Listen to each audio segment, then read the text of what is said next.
Assalamualaikum warahmatullahi wabarakatuh. Sahabat beriman, yang semoga dirahmati Allah Subhanahu wa Ta'ala, situasi di Palestina semakin memanas dalam beberapa hari terakhir ini. Hal ini bermula sejak penghujung bulan Ramadan yang lalu, ketika berlaku pengusiran dan pengambil alihan paksa atas beberapa rumah milik penduduk Palestina di kawasan Sheikh Jarrah, yaitu Yerusalem bagian timur, serta terjadinya serangan oleh petugas keamanan Israel atas Masjid Al-Aqsa. Serangan di bulan Ramadan oleh Israel terhadap masyarakat Palestina terjadi berulang kali dan menimbulkan korban yang tidak sedikit, terutama di pihak Palestina.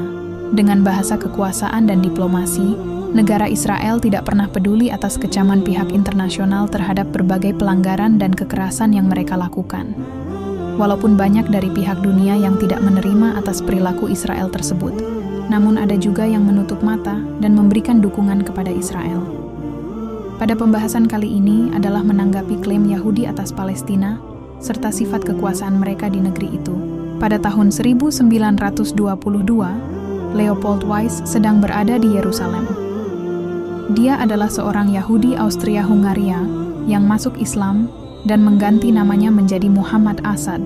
Walaupun ketika itu dia belum masuk Islam, rasa simpatinya terhadap orang-orang Arab Muslim di negeri itu cukup besar.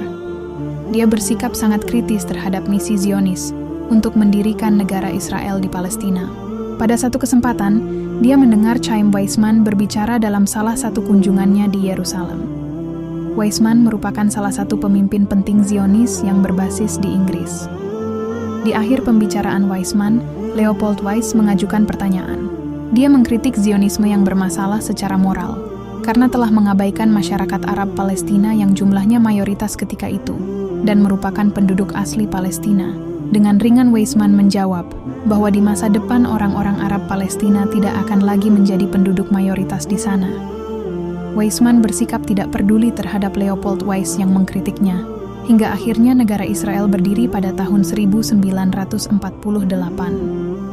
Sejak saat itu, berbagai konflik berdarah dan perampasan tanah semakin meningkat di Palestina. Sedikit demi sedikit wilayah Palestina diambil alih oleh Israel.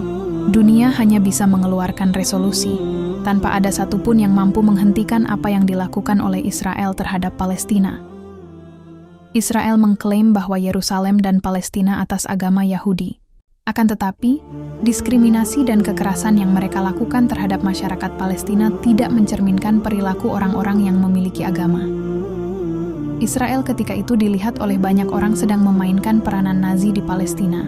Sebenarnya sebagian tokoh Zionis sendiri secara langsung atau tidak langsung telah menerima ideologi Nazi dan berusaha untuk menerapkannya terhadap penduduk Palestina. Kritik terhadap Zionis tidak jarang datang dari orang-orang Yahudi itu sendiri. Sikap diskriminatif dan aksi perampasan tanah penduduk Palestina oleh orang-orang Yahudi dinilai oleh sebagian Yahudi sendiri adalah hal yang memalukan dan berpotensi menimbulkan kehancuran bagi negeri Zionis itu sendiri. Pada akhirnya, tidak salah jika ada yang menilai sistem pemerintahan Israel tidak ada bedanya dengan pemerintahan apartheid. Sistem pemerintahan apartheid pernah berlaku beberapa dekade yang lalu di Afrika Selatan, di mana kebijakan politik dan ekonomi yang diskriminatif serta pemisahan rasial dilakukan secara resmi oleh penguasa kulit putih terhadap penduduk kulit hitam. Di seluruh wilayah antara Laut Mediterania dan Sungai Jordan, rezim Israel menerapkan hukum, praktik, dan kekerasan yang dirancang untuk memperkuat kelompok Yahudi atas Palestina. Berlakunya kebijakan apartheid di Israel juga diakui oleh seorang rabi Yahudi, yaitu Brian Walt. Walaupun pada awalnya dia menutup mata terhadap hal itu, dia menjalani masa kecilnya di Afrika Selatan. Dia menyaksikan kebijakan apartheid di Afrika Selatan dan ikut berjuang untuk melawannya. Namun belakangan ini, dia terpaksa harus menerima kenyataan pahit bahwa negara Israel yang menjadi kebanggaannya ternyata menerapkan kebijakan yang sama terhadap masyarakat Palestina. Kemudian dia mengutip tentang berbagai bentuk pelanggaran yang dilakukan oleh Zionis terhadap penduduk Palestina, yaitu penyitaan tanah, pembunuhan orang-orang Palestina oleh pasukan keamanan, pemindahan paksa orang-orang Palestina, pembatasan pergerakan, penyiksaan dan pelecehan. Dia menjelaskan bagaimana Israel secara sistematis memberikan hak istimewa kepada orang Yahudi atas Palestina. Mereka mengizinkan imigrasi hanya untuk orang Yahudi, dan menolak hak warga Palestina untuk berpartisipasi dalam politik. Hal tersebut menunjukkan bahwa Zionisme sebenarnya telah gagal.